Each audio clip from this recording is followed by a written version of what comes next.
नमस्ते, अभिवादन आपका इनोसेंट इन्वेस्टर के इस नए वीडियो में। दोस्तों, बाजार की क्लोजिंग कितनी बेहतरीन हुई है उसे मैं आपको चार्ट के माध्यम से समझाना चाहूँगा। चलिए आगे बढ़ते हैं। पहले तो कैंडल अगर आप देखोगे, सिर्फ कैंडल तो 50 पॉइंट की ऊपर की क्लोजिंग है, लेकिन ये रियलिटी में क्लोजिंग नहीं है, ये लास्ट ट्रेडेड प्राइस है। अचानक से स्पर्ट आया था आखिरी मिनट में, तो उसका जो कैलकुलेशन है वो एवरेज करके निकाला जाएगा। और ये जो रियल क्लोजिंग है, अभी मैं निफ्टी की वेबसाइट पर दिखाऊंगा, एनएससी की वेबसाइट पर, कि वो जो रियल क्लोजिंग है थोड़ी नीचे आई होगी 20-25 पॉइंट। ठीक है, तो चलिए हम डिस्कस करेंगे। पहले तो ये क्लोजिंग कैसी है, बहुत अच्छी क्लोजिंग है। क्यों?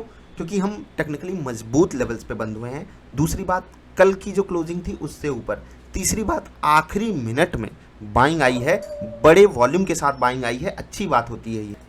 दो पॉइंट को नोट रखिएगा, या तो बड़े प्लेयर्स ने अपनी शॉर्ट पोजीशन काटी है या फिर फ्रेश बाइंग हुई है। दोनों में से कुछ भी हो सकता है, हमारे फेवर की ही बात है। अगर अमेरिका से हमको थोड़ा बहुत भी अच्छा संकेत मिला, हम कल फिर से एक गैप अप कर सकते हैं। याद रखिएगा, बहुत ही छोटे लेवल पे मैं ये बात बोल रहा हूँ। बाकी जो भी होगा आपको लेवल्स पे फोकस रखना है, और लेवल्स की अहमियत क्या है वो मैं आपको दिखाना चाहूँगा। फिर से लेवल ने आज कमाल किया, और आज 3 दिन बाद मेरे प्रॉफिट का सूखा खत्म हुआ। आज मुझे हुआ है प्रॉफिट, और ये प्रॉफिट लेवल की ही बदौलत आज पॉसिबल हुआ। ठीक है, अब ये मैं कैसे आपको बता रहा हूँ, बहुत ध्यान से सुनिएगा। 3 मिनट और 10 मिनट की कैंडल हमको बोल रही थी कि सेल करो, यानी कि बाजार जब खुली वहाँ पर हमको सेल साइड का ट्रेड मिल रहा था, लेना भी था, बिल्कुल ले लेता मैं। लेकिन तब जब मेरे पास ये वाला लेवल नहीं होता, जब मुझे ये नहीं पता होता कि 15,720 के थोड़े से ऊपर एक सपोर्ट बना हुआ है निफ्टी के लिए। वो लेवल आपको कल की बाजार वाली वीडियो में बताया गया था या नहीं? और जस्ट वहीं पर जब सपोर्ट अवेलेबल है तो मैं सेल साइड का ट्रेड क्यों लूँगा?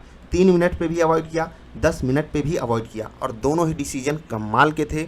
ठीक है, दोनों ही डिसीजन कमाल के थे। बेस्ट के सिनारियो में ही वहाँ पर टारगेट आता, लेकिन फॉर्चुनेट था मैं कि मैंने वहाँ पर कोई ट्रेड नहीं लिया।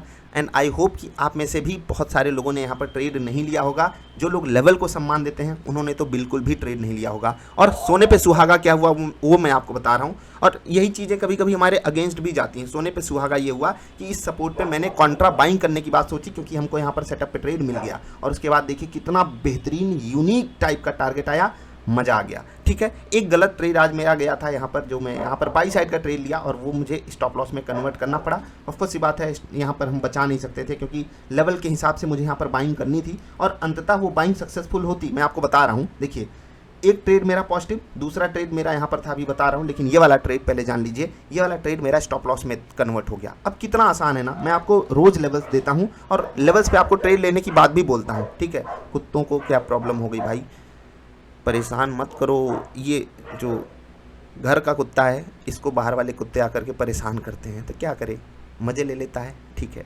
गेट पे सावधानी कुत्तों की होती है, और कुत्ते बड़े वफादार होते हैं। खैर जाने दीजिए, कुत्तों के ऊपर मैं निबंध लिखने लगा। ये जो आप स्टॉप लॉस देख रहे हैं, क्या इससे आप बचा सकते थे खुद को? मैं कह रहा हूँ कोई भी नहीं बचा सकता था। ठीक है, क्योंकि मेरे पास लेवल था, और उस लेवल की अहमियत आप यहाँ से चेक कर सकते हो कि एक बार निफ्टी यहाँ से चलना चालू की, यहीं पर आकर के रुकी, और काफ़ी समय इस लेवल के आसपास निफ्टी ने बिताया है। ठीक है, और वो लेवल बहुत ही आसान था, कुछ वहाँ पर लॉजिक भी लगाने की ज़रूरत नहीं थी, क्योंकि वो लेवल 15,800 के बेहद नज़दीक था। ठीक है, वहाँ पर आपको कोई लॉजिक नहीं लगानी थी। मेरा टारगेट भी पहला वहीं पर था। स्टॉप लॉस क्यों हिट हो गया? क्योंकि एक बार मैंने यहाँ पर बाई साइड का ट्रेड लिया, उसके बाद मुझे यहाँ पर स्टॉप लॉस देना पड़ा। ठीक है, बहुत सारे लोग बोलते हैं कि आप अपना प्राइस भी बताया कीजिए। नहीं भाई, वो आपका डिसीजन है, मैं आपको प्राइस नहीं बताऊंगा। मैंने आपको तरीका बता दिया है कि लेवल पे सपोर्ट मिलता हुआ दिखाई दे, और सपोर्ट मिलता हुआ कैसे समझ में आएगा वो भी मैंने आपको समझाया है। निफ्टी ट्रेडर सेटअप में मैंने आपको अलग तरीके से, यूनिक तरीके से ट्रेड भी करना सिखाया है।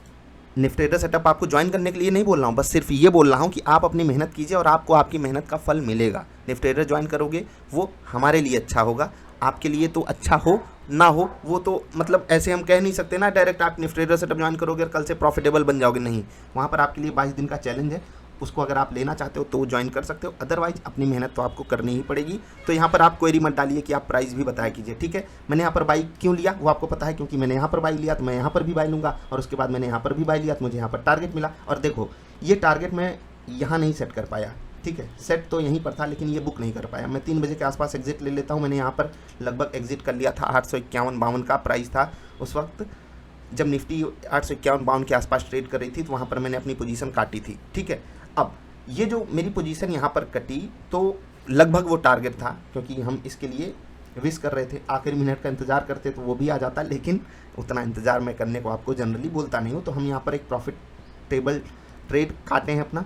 प्लस ये वाला ट्रेड हमारा कमाल का था, तो ये 2 ट्रेड्स हमारे कमाल के हो गए। एक स्टॉप लॉस मिल गया और यहीं पर नेट हमको एक ट्रेड का प्रॉफिट मिला, क्योंकि स्टॉप लॉस और ये जो टारगेट आया ये नेट 0 हो गए, और ये वाला जो टारगेट मिला वो कमाल का था। अब सोचिए शुरू के 2 ट्रेड्स हम ना बचा पाए होते तो क्या होता, तो आज का दिन बुरा ही जाता। ऑफकोर्स सी बात है, लगातार 3 दिन से जो सूखा पड़ा हुआ था वो आज चौथे दिन भी रहता, लेकिन आज सबसे बड़ी बात लेवल्स को धन्यवाद, और इन्हीं लेवल्स को यूज़ करने के लिए मैं आपको लगातार बोलता रहता हूँ। और सबसे खुशी की बात पता क्या है कि लास्ट ट्रेडिंग प्राइस जो हमारा ये वाला रेजिस्टेंस था इसके ऊपर जा कर के बंद हुआ है, मतलब निफ्टी इसके ऊपर जा कर के बंद हुई, और ये कितनी खुशी की बात है। ठीक है, 15,880 के ऊपर निफ्टी का बंद होना ये मेरे लिए कमाल की बात थी। अब क्लोजिंग कहाँ है मैं इसको ज़रा सा देख लेता हूँ। बैंक निफ्टी आज अच्छी परफॉर्मेंस नहीं दिखा पाया। क्लोजिंग देखिए 850, लगभग 35 पॉइंट नीचे। चलिए कोई बात नहीं, हाँ वो अचानक से स्पट आया था ना, इसीलिए जो एवरेज आया, वेटेड एवरेज जो आया वो नीचे आया। ठीक, हाँ एक चीज़ मैं आपसे ज़रूर डिस्कस करना चाहूँगा, जोमेटो जो भी आप लोग बोलते हो, लोग ये भी बोल देते हैं अरे सर आप तो जोमेटो क्यों बोलते हो। आज 8% नीचे है, कल भी 6-7% नीचे था। यहाँ पर टीवी की एक क्लिप मेरे पास भेजी गई, आप में से ही एक हैं निफ्टी ट्रेडर के सब्सक्राइबर, उन्होंने भेजा और उन्होंने ये कहा कि सर क्या ये सीरियस मुद्दा है। तो बिल्कुल यार सीरियस मुद्दा है। टीवी वाले हमेशा गलत बात नहीं करते हैं और इस बात से मैं बिल्कुल एग्री करता हूँ।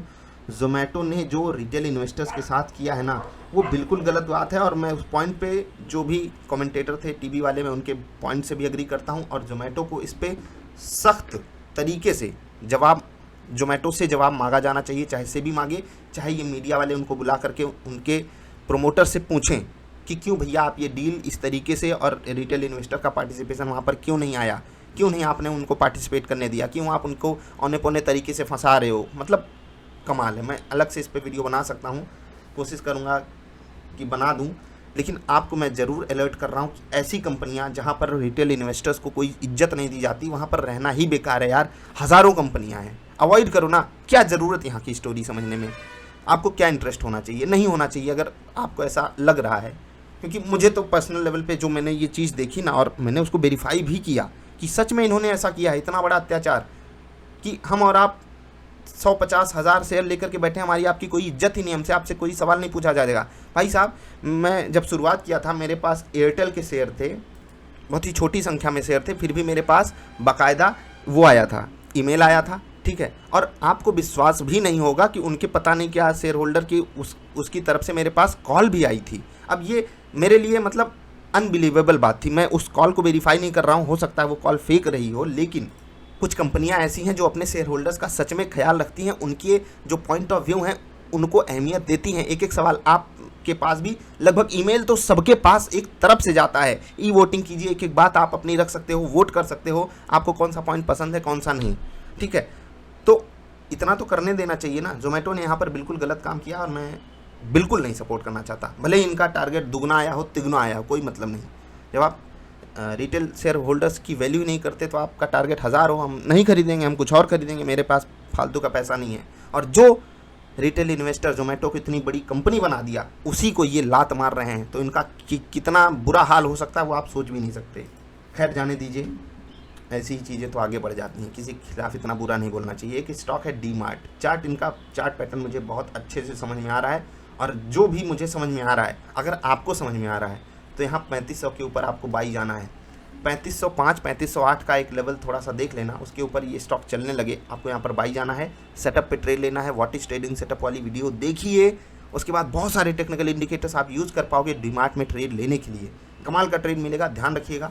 लेकिन तब जब निफ्टी यहाँ से मजबूत होगी, ये आपको बढ़िया ट्रेड दे सकता है। आज लगभग 2% ऊपर है, आने वाले समय में तगड़े से चल सकता है, और 2-4 क्या, ये तो और तेज़ी से भी भाग जाता है। हाँ, प्राइस थोड़ा सा ज़्यादा है तो कोई बात नहीं यार, एक ही शेयर 2 ही शेयर में ट्रेड कर लेना। कुछ लोग कहते हैं अरे सर हम तो बस 50,000 से ट्रेड करते हैं और आप स्टॉक इतना बड़ा बता देते हो। भाई वैल्यू देखा करो, स्टॉक का प्राइस नहीं। इंडेक्सेस की बात कर लेते हैं। आज मेटल इंडेक्स बढ़िया चमका, ONGC फिर से 5% ऊपर है, अच्छी बात। हिंडाल्को आज 4.5 चला। कोल इंडिया, महिंद्रा एंड महिंद्रा लगातार धूम धड़ाका कर रहा है। टेक महिंद्रा भी आज 2% ऊपर था। आज टाइटन गिर गया 3%।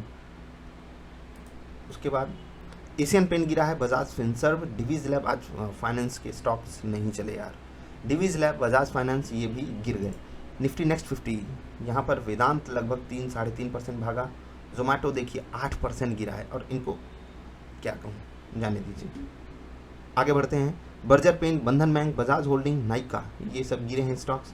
देखो जिनके पास जोमेटो के स्टॉक्स हों वो बुरा मत माना करो यार, मैं एज आ इनोसेंट इन्वेस्टर आपसे बात कर रहा हूँ कि जो कंपनी मेरे बारे में ऊट पटांग ख्याल रखती है मैं उसको कहाँ से सम्मान दे दूंगा, भले मेरे पास उसके शेयर हों। परिवार में भी कोई नाकामयाब, मतलब नाकामयाब उस एंगल में नहीं कह सकते, लेकिन नालायक जिसको कह सकते हैं, कोई नालायक निकले तो उसको गाली दी जाती है, उसको पापा भी गाली देते हैं, मम्मी भी गाली देती हैं, भले उन्होंने ही उनको पैदा किया है।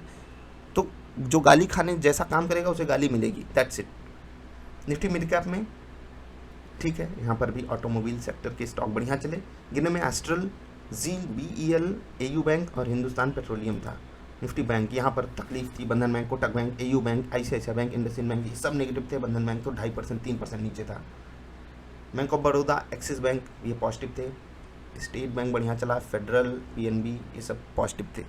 फाइनेंशियल सर्विसेज में SBI card 1.5%, HDFC life 1.5%, PEL चोला फाइनेंस 1.25%, एक्सिस बैंक था। ठीक है, ठीक कोई मतलब ऐसा नहीं है कि कहीं बहुत ज़्यादा तकलीफ थी। जोमेटो के अलावा और सब जगह नॉर्मल ट्रेडिंग हुई है। हाँ, मेटल स्टॉक्स कुछ बढ़िया चले हैं आज।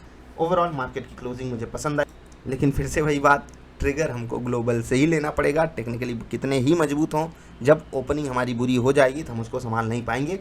सबसे बड़ी बात और सबसे ज़्यादा अहमियत आपको इन लेवल्स को देनी चाहिए। ठीक है, और ऐसे ही नहीं बोल रहा हूँ, हवा में नहीं बोल रहा हूँ, उसके पीछे हम लोग काफ़ी मेहनत करते हैं और मैं दिल से चाहता हूँ कि आप इसका सदुपयोग करो, क्योंकि सदुपयोग करोगे तो उसमें आपका फ़ायदा होगा और वो जो दुआ निकलेगी उससे बड़ी कोई चीज़ होती नहीं है। वीडियो पसंद आई, यहाँ तक जितने लोग आए हो कम से कम लाइक करके जाना। नमस्कार।